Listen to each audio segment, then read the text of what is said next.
Ichigo, Ichie, the unrepeatable nature of a moment. A reminder to be present and treasure each encounter, for it will never return. This is The Seventh Seat, a dinner inviting 6 strangers to unmask and share their stories.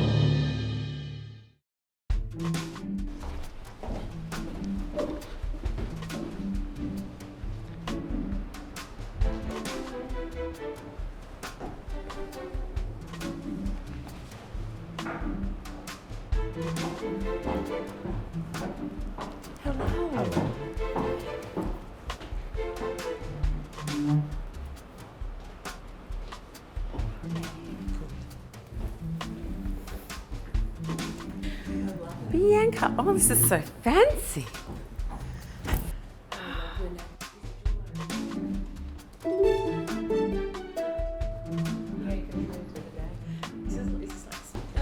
Hello. Hi, I'm Eugenia. Eugenia. I'm here.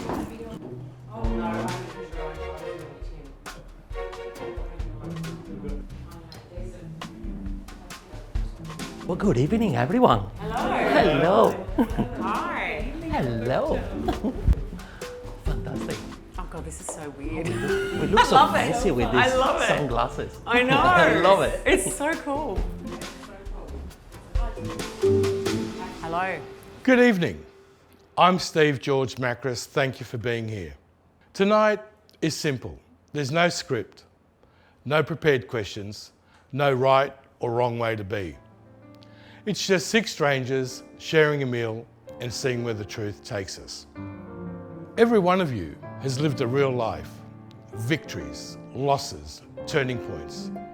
Whatever you bring with you, it's welcome here. The 7th seat is the space we hold for honesty, for the things we don't usually say out loud, for the moments that come from the gut.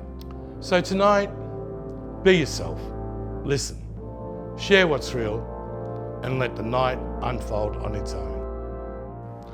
Welcome to the 7th seat. Woo.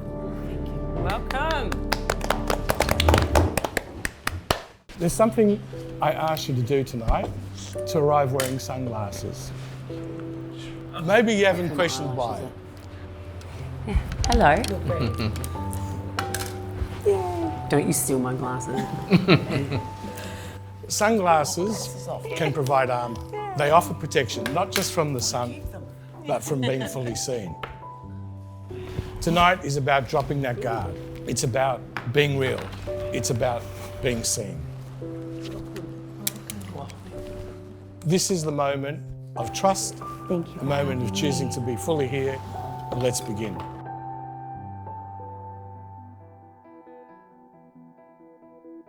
We're very blessed to have an amazing chef and his partner. Jake is the executive chef of the Gunham Group, which runs some of the best restaurants around Australia. Blackbird, Biblos, Donna Chang, the list goes on and on and on. And Penny is an amazing sommelier, and she's going to be explaining a lot of the beautiful wines for those of us who'd like to indulge. Come and explain what's on offer. Woo. Sure thing. No worries. Oh yeah, I'm Jake, the executive chef from Blackbird Bar and Grill. So we've got a beautiful meal ready for you tonight. Wow. I hope we don't have any shellfish allergies because we've got yeah, plenty of food coming your way. So we've got starting off with some beautiful fresh seafood, bright and colourful. There's lots of interesting things. So we like to use ingredients like native ingredients, things like finger lime, rye berries. You'll try some rosella and stuff tonight. So really sort of, highlight Queensland seafood. We've got some pretty exotic ingredients like honey bugs as well from Western Australia that are deep dive. Then you're going to try something very special. I think Alberto might like this one. It's some white truffle risotto. So the truffles have come from Alba in Italy. So they've flown in specially for you guys tonight. They're so important to us. Penny and I are a partner, and our daughter's name is Alba. Oh wow, Yeah. you're invested. Yeah. That's invested, man. So we've got that one, and then we've got a beautiful Mayer Estates. It's a chocolate-fed Wagyu. We'll be having Did you some, say chocolate-fed it's Wagyu? chocolate-fed Wagyu. Wow.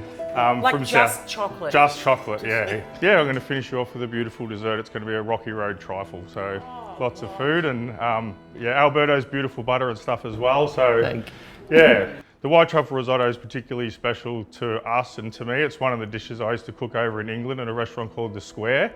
And yeah, it's just so important to us that we named our daughter after that. And Penny's favourite wine is Barolo. So, Which is grown in Alba. Oh, wow.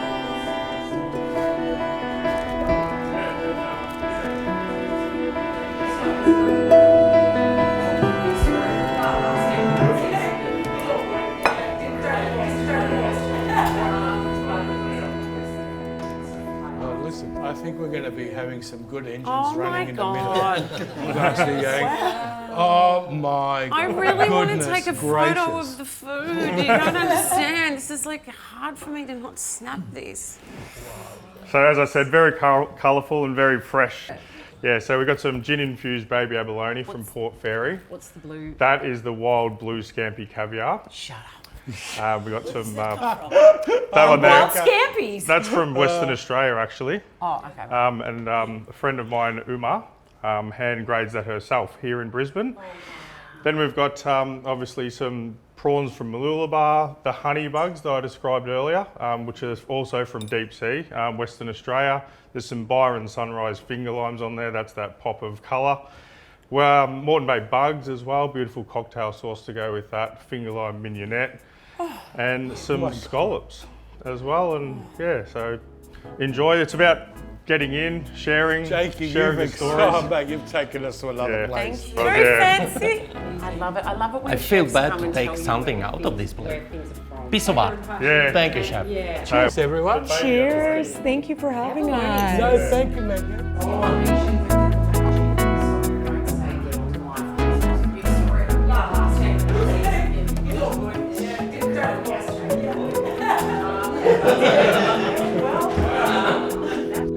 So it's salty, salt butter. This one is lightly salted. It is. And the salt I found come from South Australia and is naturally washed, no chemical wash, sun dried. It's good. You're from Melbourne? I'm from Melbourne, Unbelievable. Part. Coburg North. Okay. This is where the accent comes Yeah. from, right? Coburg North. So, Alberto, Yes. tell us. Okay. Yeah, why butter? I mean, Why what's the- butter? Yeah. So I grew up on a family in Italy, from Conegliano actually. Conegliano is famous for Prosecco. Conegliano, What part of Veneto, it? Whereabouts is that? northeast, very close to Venice. My wife, she's from Venice. I'm from Conegliano, which is a 1-hour drive from Venice. And I grew up in a family, we have a farm, an organic farm on the hills of this beautiful area.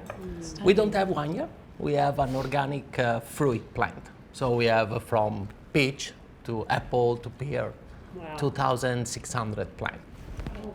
We were growing our own animals like cow, the pig. My family, my parents, they always been focused on find the premium ingredient and combine them together and make something special with it, without not overcomplicating things. And one of the ingredients was butter. So my dad was taking us, drive 3 hours up in the Dolomite to find this specific kind of butter. In Italy, we call it burro di malga, or alpine style butter. Exactly. And I felt in love with the process. I remember, for me, what it took me to start making this project was the memory. I was missing this kind of flavor, this kind of texture on the butter. In Australia, you can find some amazing premium cultured butter, which is more French style, but nothing premium uncultured butter. And at 42, I wake up and I tell my wife, I want to do something myself. We moved to Italy, to Australia, let's do something ourselves. And because I really love the dairy industry, and I think Australia have one of the most beautiful cream in the world, because the way the cow are eating the grass, this cream comes from Gippsland. My butter is very yellow because the carotene content in the cream. And the carotene is the one give us the color on the skin. Yeah. And because in Australia they eating grass, and grass is full of carotene, I keep it in the butter.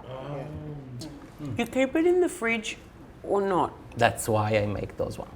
Ah, this is you too. Yes. It's marble and you have cold water inside. And this is the best way to keep the butter outside. And how long does it So you last? mean- 3 weeks. 3 weeks. I want to ask something. What did you say your name was? Oh, Master Yang. Yeah, the people The call master. me Master Yang. Master Yang. Okay, I'm curious about the cell. Give me the elevator pitch though. I travel around the world every year, 3 courses for cancer. I teach people how you communicate yourself, make a cancer don't come back. Very interesting. I have a lot of professor, a lot of way. Very interesting. It makes you so happy, so ground. You appreciate every day with your life, you know. Take your negative ego, move away. How you build up in the body home. Take a fear away. You know, I have a lot of people from Wall Street, Silicon Valley, the big guy, you know, that come for training. Also, I teach a lot of essays, a lot of soldiers being in the war, handle mental issue, PTSD. Very good result. It's very similar, you know. For me, cancer with PTSD trauma, nothing different. Cancer, the PTSD, the end, why we get cancer. Because your body have this fear, however negative, he make your cells go to this direction. You have to release this one. Very interesting, you know. So when you have cancer disease, Fear. money is nothing. It's more important have we enjoy quality life. The most important is the organ function. This is number one important. That's why I've traveled around the world. Now I teach these things. Yeah. If you eat good food, however good, if your digestion no good, it doesn't work. Yeah. I developed one movement, one system. Is with our culture. You just follow the movement. You follow the movement. Have Tai Chi, have Qigong, have yoga. But I use Chinese 3-dimension calligraphy writing like a waterflow link together. I'm very happy. I teach these things. I want to see people smile. Yeah. This I do everything about. Just wanted to say it was very interesting that you're talking about moving around. But I've noticed that a lot of the Brisbaneites around in my area, they use something else. They've all started doing bike riding because I'll get out on the bike and I've got my little tribe on my bike. And we'll go out and you spend time exerting energy and releasing all of that bad energy, and you just get out there and enjoy the weather. And I can tell you, you look around at most bike riders, they feel so much healthier, they look so much happier, and they have a much better life. But also, do you get together at the end, Always sit still in your down, lycra, and have a it's- coffee? and that's the community part. You sit down and chamois have crew. coffee, and you share all sorts of, you know, any kind of story that's going on. And sometimes, you know, we'll be telling each other the deepest secrets that you wouldn't tell somebody else. But I think that's really important, and there's not enough of that. I used to work with an ex-Broncos player, and he would sometimes say things like, oh, you know, mental health, it's bullshit, you know. Just get your shit together and get on with it. And I'm like, that's actually not how it works. That's damaging. No. Don't say get on with it. Yes, there are times in life when I've had such bad anxiety, but I've just had to get on with it because you just got to get the job done and whatever, yes. But when you say that to men, they don't want to talk and then they hold it in. And, you know, the suicide rate for men is really high, and especially in country towns where they don't have that high amongst community. boys? Yeah. It's the number one killer of young people at the moment. Yeah, It's higher than anything else, suicide rates. So, Eugenia, tell us a little bit about your background. Yeah. I was born in Greece and I arrived in Australia on a boat, and we ended up in the fish and chip shop. Yeah. Then I ended up at Melbourne University and did a law arts degree. Yes. Wow. And then I became a notary. I'm still practicing law as notary. I do a lot of elder law. So You were the first Greek lawyer in Australia, I think. yeah, Yeah. And In the on 70s. Monday night, Wow. on Monday night, I got the Golden Alumni from the University of Melbourne. Congratulations. Well done. Well done to you. We know. Wow. And just a little girl from the fish shop. That's an honour. And I'll think about it. It goes to Australia. Australia, you know, I mean, it's a land of opportunity. It's so, yeah, You- I always say that. You can do it. And because I always say, I am who I am because of what Australia's done for me. Oh, beautiful. That's beautiful. And that's why I'm more of an Australian than a Greek. I'm an Australian Greek. Yes. Love that. Yeah. Those entrees, and that was just incredible. What's next, Jakey? Got a bit of a surprise for everyone here. Oh, okay. my The next God. course I'm going to prepare is chocolate-fed Oh my Wagyu. God, I've never seen anything Like like a it. Is it like a tomahawk? Yeah, this is a tomahawk steak, so marble score 6 to 7 in South Australia, solely fed chocolate. Very well looked after cattle. This is one of our signature dishes at Blackbird, tomahawk steak. Wow. Impressive. So this one here is our Dutch cream potato with rosemary salt. There's a whipped parmesan butter on the top of that, and that's how we get that gratination. And that one does not have the Heart Foundation tick of approval. Oh, Bianca, I love that. This is our Me a top. whipped parmesan? Look at that's insane. Oh. Oh, Bianca. Wow. This looks amazing. Absolutely. Oh, Come on. that's insane. Scene. Yes. Just amazing. Tim, tell us a little bit about you. Well, I was just going to start by saying I've had an interesting life. I started out in a very tough family home, which was filled with all kinds of, well, actually, I might say we had every kind of abuse. That's what we suffered with. And then when I went to an orphanage, it showed me how to actually live.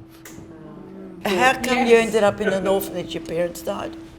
No. We were taken away from our parents because, as I said, we experienced every kind of abuse. Wow. Was there alcoholism? No, there wasn't, but it Physical was abuse? physical, But mental, by both parents? sexual. Yeah. Oh. Oh, Why did it take them so long? That's- because nobody talked about it in those days. This is the great thing about the 21st century. We can talk about these things, and it's out in the open. Back in the mid 20th century, nobody talked about these things. I'm just curious, Tim. How did you? What was the catalyst moment where, you know, like something happened? Like, did a neighbour just go, "Okay, enough's enough," or did you tell someone, or how did you get out? Okay. Okay. Oh, wait, you don't have to say. I'm just curious because Taken up And if martial you want arts. to. My mother had actually run me up to the place where I learnt how to do martial arts. And she came home one day and she worked as a nightclub bouncer. And she'd come home at 3, 4 o'clock in the morning. And I can remember she was upset about something and she was using the same part of the wall where she used to bang my head on the wall. Oh, And I just went, why am I putting up with this? I know how to punch. And I punched her. And I gave her a blood nose. And good. all the other members of my family, all my brothers and sisters, turned into little animals and they chased her down the hall and chased her down the driveway. All that anger came out. All of that was released. She calls the police and says, my children are beating me up again. Oh God. And then the strangest thing was the local social worker who had been supporting the foster kids she was getting in. She'd been hiding in our garden in the middle of the night to see what was going on. Whoa. Because the stories had got back from 2 girls. And as soon as my mother tried to accuse the children of beating her up again, Mrs. Webb jumped up and said, well, actually, and that's when we were removed. Wow. We never saw her again. But the stories came out then about my sister and my father, and then my other sister and my father. And so, of course, we were shunted off to this orphanage, and we had, well, actually, it was probably the best thing for me. After the orphanage, they released us back to my father, which was probably the biggest mistake they ever made. My father, well, it's very difficult to explain, but he was an incestuous pedophile, if that makes sense to you.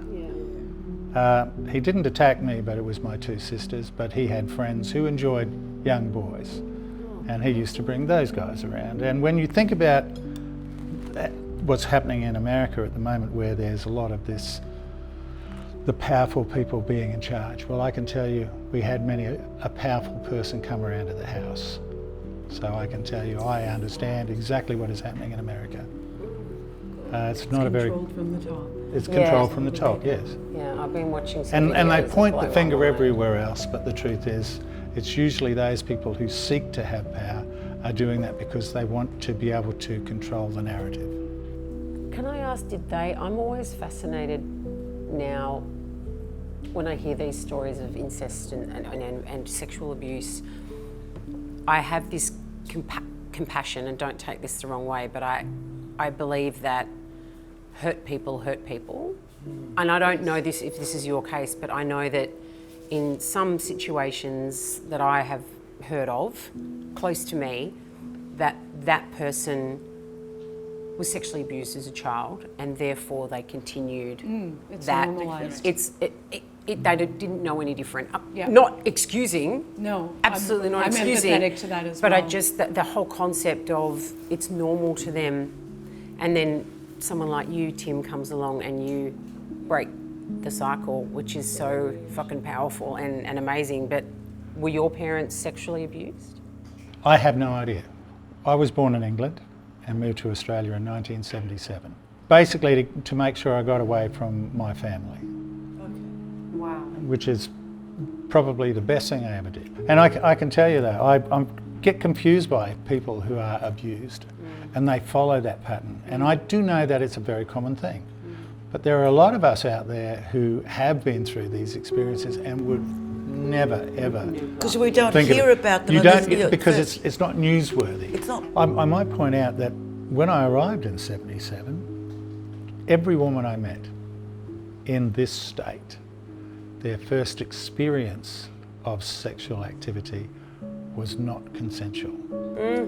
I did can not believe that. I can meet believe any that. woman for probably about 25 years.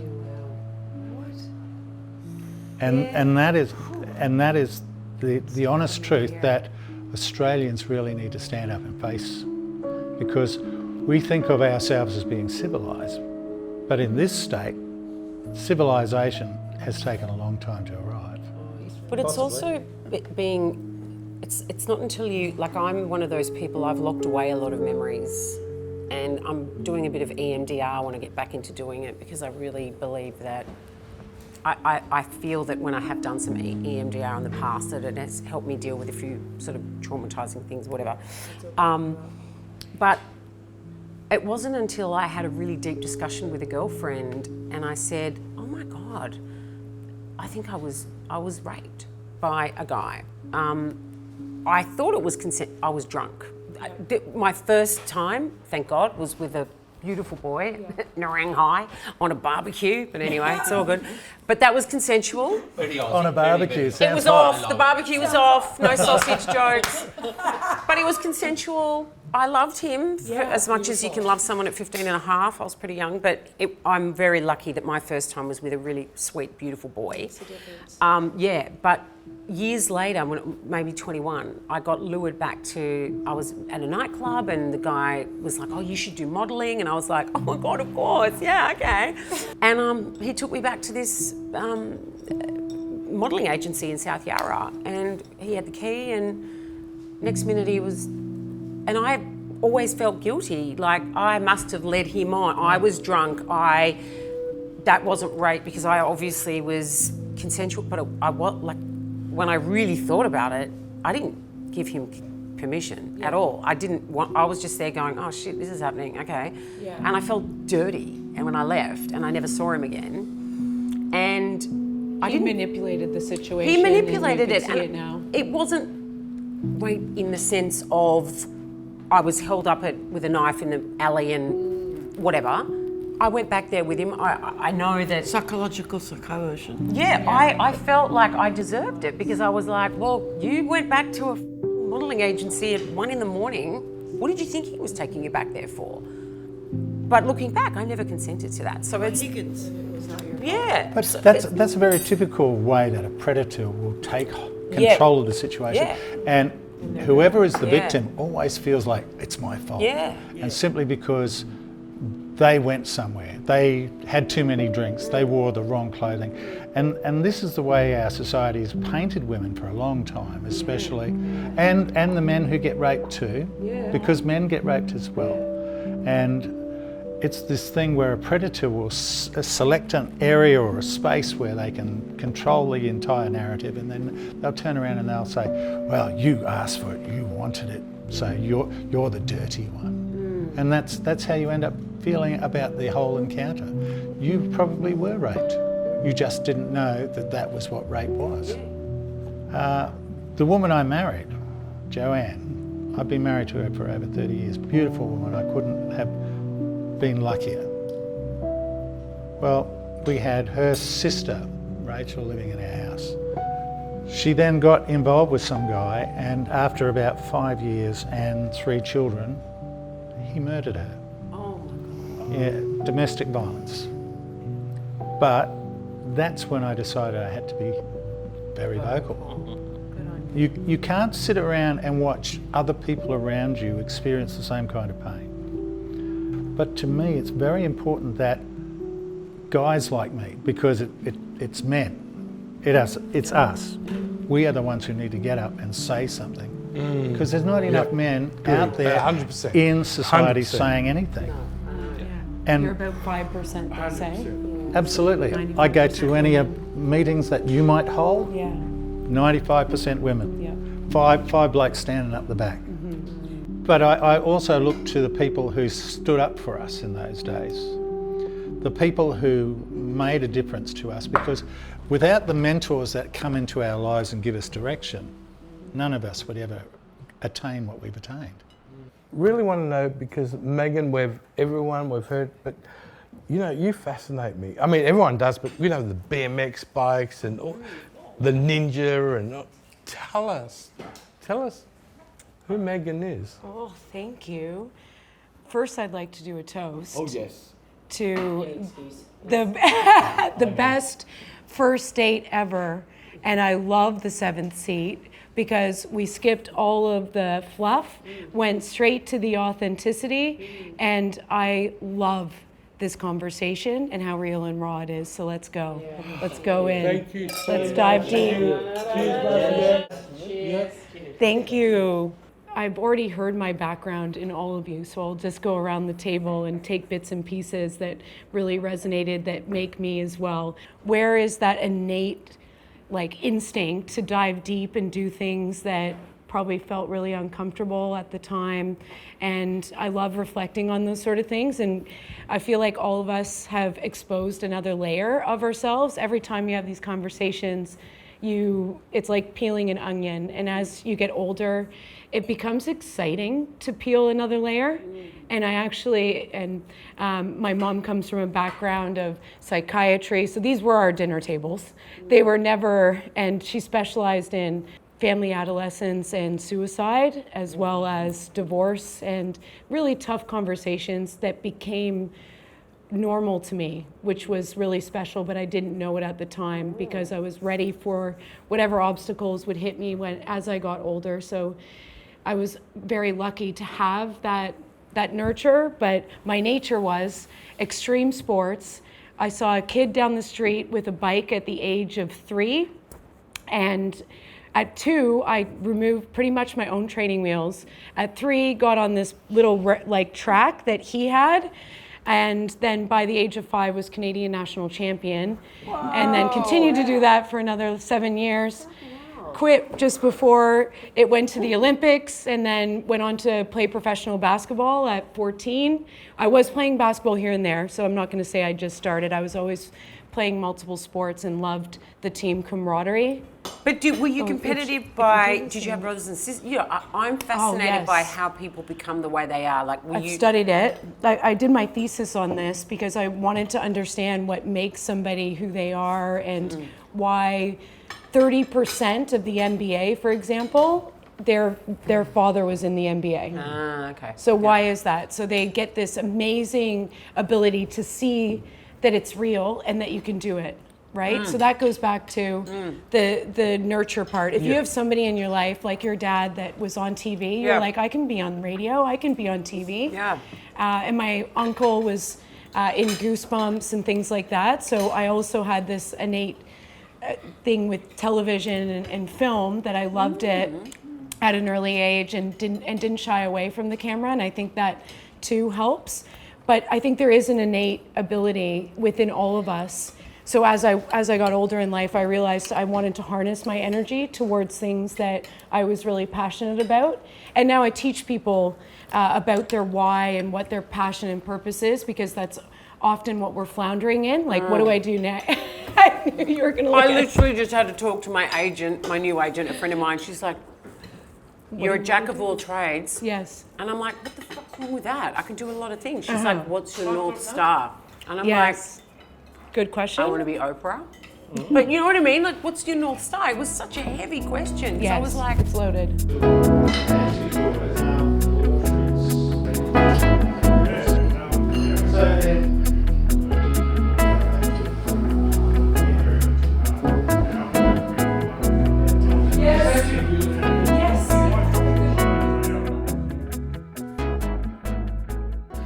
You've probably noticed, and we've got an envelope in front of us. We'll start off with you, Bianca. okay. Yes, boss. Jake, you're not just running a kitchen, you're shaping the culinary identity of an entire group of restaurants, each with its own pressure, personality, and expectation. When you're carrying that much creative weight, there's always one moment where everything becomes clear.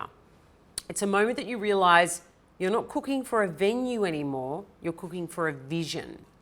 Can you take us back to the dish or the night or the turning point that revealed the leader inside you? What was that moment that you knew that the whole group was trusting your voice? I think that being a great chef is not just about creating great food, but it's about leading a team of people and being able to train those people, mentor the people. You gather a group of people around you who work well for you, they're inspired. Ali used to say to me, you're like a duck on the water, kicking very hard underneath, but smooth and calm sailing across the top. So I think for me, knowing that point was that everyone was looking at me and everyone had high expectations. I think being a leader as well is about creating a lifestyle for people. It's not just about turning up and cooking and chopping onions and stirring pots. It's about living, and that's what I wanted to do for the rest of my life. Thanks, Jake. Now, Jake, since we've got you talking, would you like to come a bit closer, please? Sure. This is for you. Thank you you. can read the next question. Okay, fabulous. Thank you, Steve. Question for Alberto. Alberto, losing almost $500,000 in a scam would break most people. You stood in the ruins of that moment and still chose to build. What is the part of that loss that you've never told anyone? And what force inside you rose that day that even you didn't know you had? That's another very deep one, but I need to say thanks to what happened to me that day. It made my mind switch to go completely out of my comfort zone. I already opened a business at 42, making butter, never made butter before.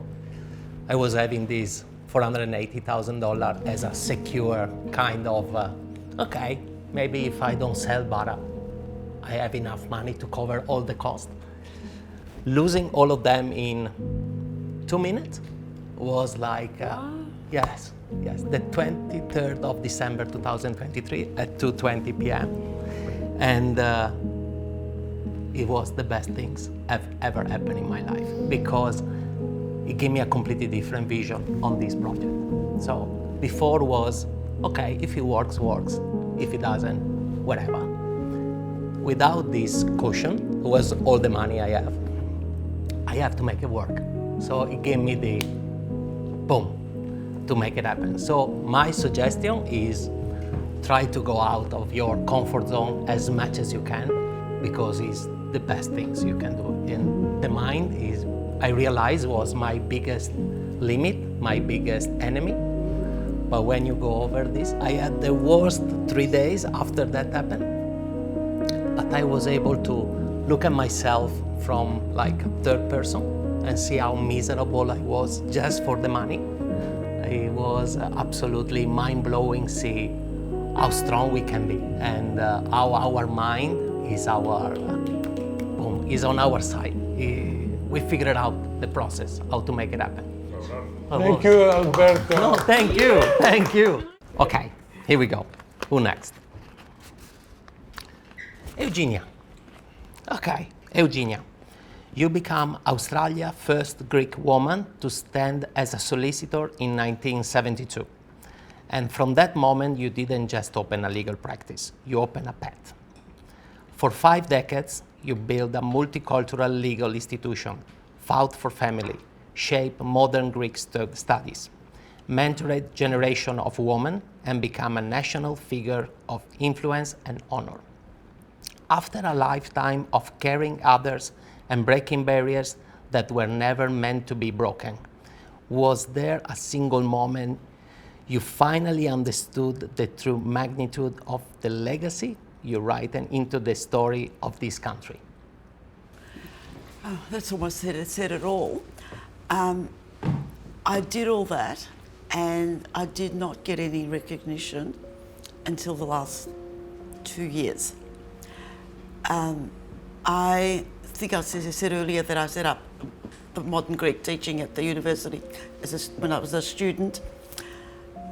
And then I formed the Greek Professionals Association as a fundraising committee, and 4 members of the Greek professionals, including myself, became the founding members of Greek Welfare Pronia, which is a large organisation in Melbourne now. And then 5 years later, we formed the Australian Greek Society for Care of the Elderly, and I served on the boards of all of them. And that's a huge organisation now with about 100 beds.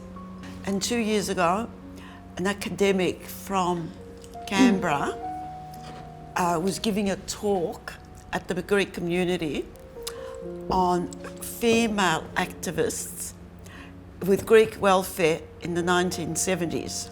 And I thought, oh, it's my baby. I better make myself that I'll go and listen to what she has to say. So she went through the whole talk without mentioning my name. And at the end she said, what's your name? So I told her. And she said, oh, your name was all over the place. For all the 50 decades there, all my work, I didn't get any credit, the men were getting it.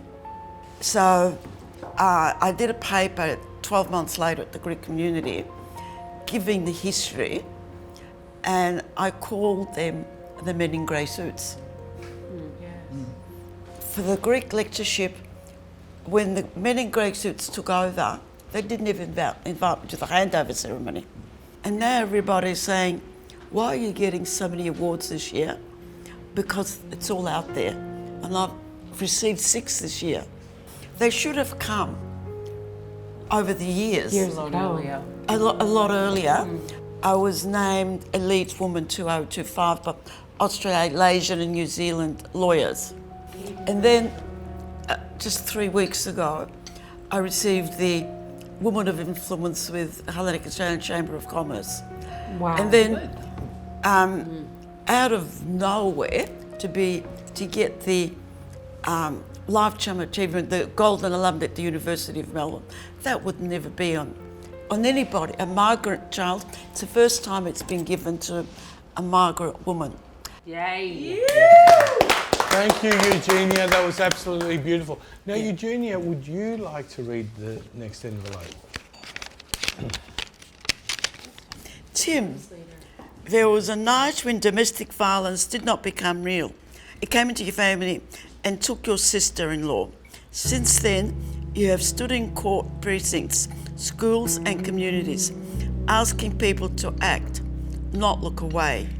When you strip away the speeches and the campaigns, it is just you and that loss. What is the moment you still carry from that time, and how did you turn that grief into the reason you keep showing up for others?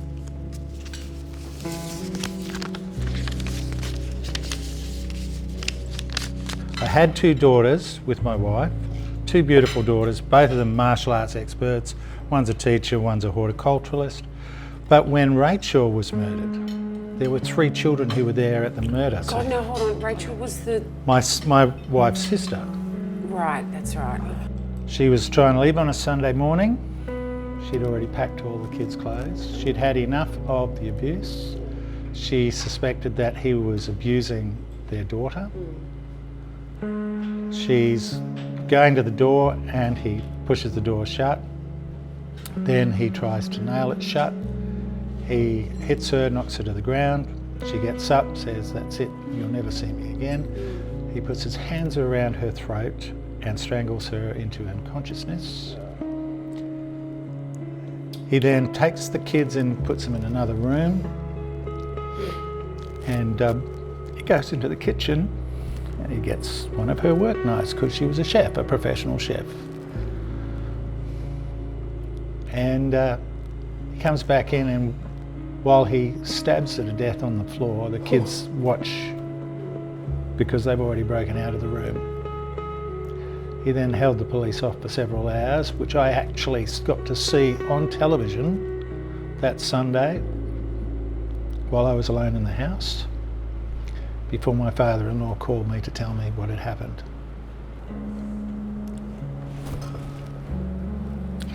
When my father-in-law called me on that day, I just didn't know what to do. He said to me, "I can't deal with this." He said, "You're like my own son." He said, "I know you've experienced the death of your own brother."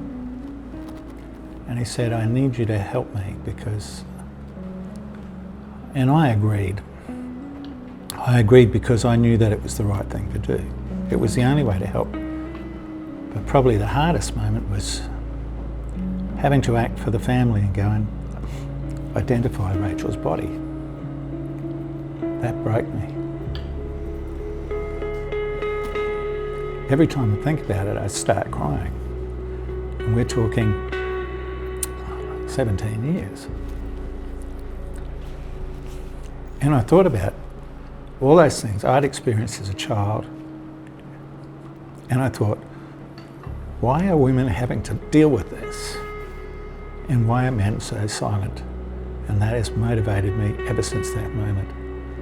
I have to be out there. I cannot be quiet. Because to me, it is our duty as men to stand up as men. We don't call ourselves the protector of the family home and then go out and do something as hideous as that. If we really love and care for the people in our lives, we should show it in our actions. Thanks so much, Tim.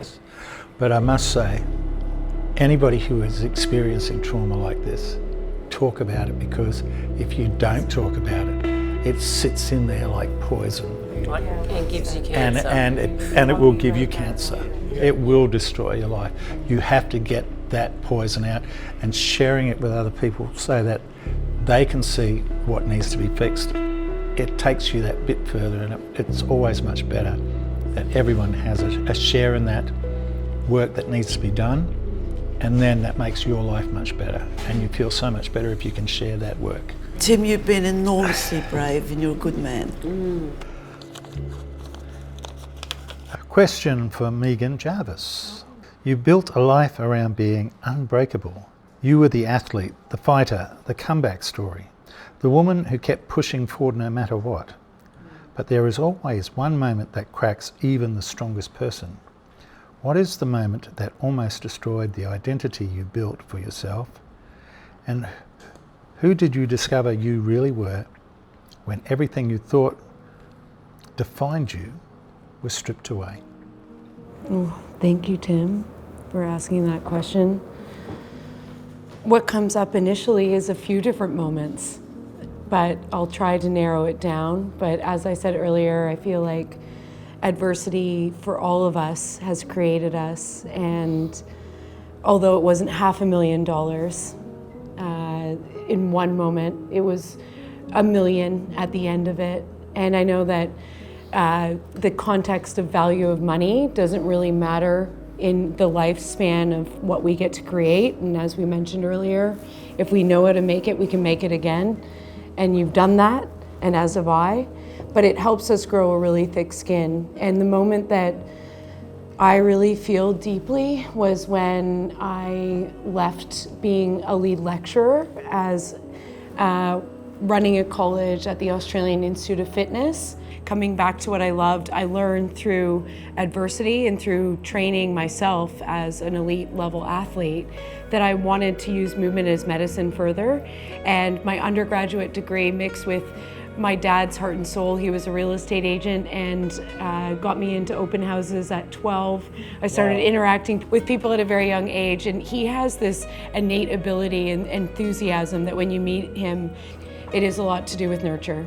There's the nature component, but he just exudes that at 70 plus. He just has not stopped that. So the combination of the two has made me really passionate about helping people, as well as the science behind what I can do to help people. And moving forward, I now am going into longevity and what we were discussing earlier, how you can live the last 10 years of your life without being medicated and without being in a hospital or an aged care facility. And I'm so passionate about it that I've been diving deep into different technology, different things, and looking into the mindset of people mixed with their health, looking at women when they're training for the Olympics, at which stage they are in their cycle, looking at perimenopause, menopause, postmenopause, and really understanding how we can help people individually and personalize their wellness at a deeper level with epigenetics. So that's my interest in what I do. That's absolutely brilliant, and thank you so much, Megan. Master Yang, who I resonate with so much.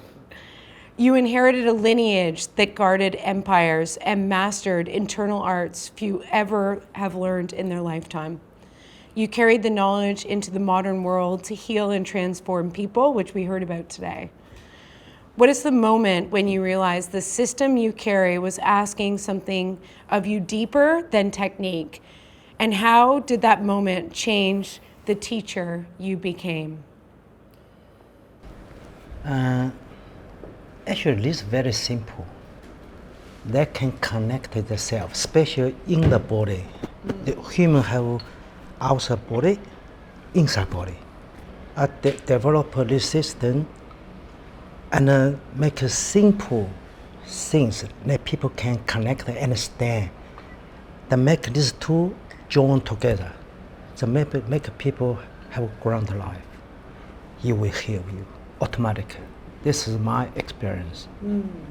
Wisdom with compassion marry together. Powerful. Love that. This join together. This is make you happy life. And that's what I'm talking about. Talking to people. I want to see people smile. Yeah. So a lot of people ask Master Yang, I never see you upset. I said, why are you upset for? The better way, every day, ha ha ha, you know? Thank you, Master Yang. Thank you, Master Yang. That was beautiful. You can ask the next question. Question Bianca. for Bianca. You have lived a life where constantly reinventing yourself wasn't a performance, it was survival. Just standing here today as a woman who refused to dim her light. You have carried 1,000 stories for other people. If there was one truth about you that you have never let the world fully hold, what is it and why now? Okay. 7th. Here we go. 7th seat. This is what we get into. You open, you're a big hearted woman, you know? I hope so, thank you, Master Yang. There is this innate feeling inside me that I was put on this planet to do something special. And my grandmother used to tell me that. So I had a weird upbringing. My dad, showbiz, started late night TV on Channel 9, travelling, whatever. My mum modelling, coke habit, travelling, whatever. So my parents split when I was 2, and my grandparents kind of brought me up. My grandparents were my saving grace. They were the ones that made me feel... Saw your light always. Yeah, they really did. They really, yeah, my grandma really saw my light. And even now to this day, like,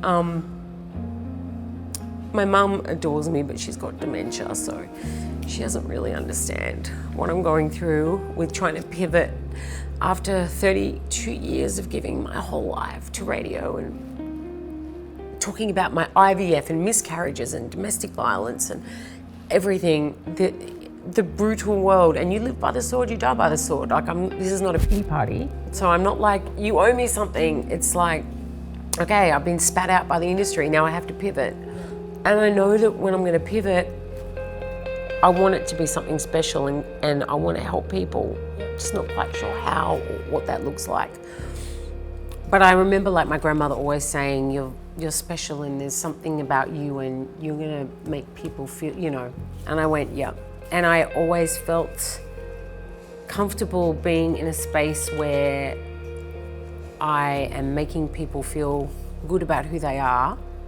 That's been my kind of guiding light, and I feel like I feel this innate knowing that I have a purpose to help other people.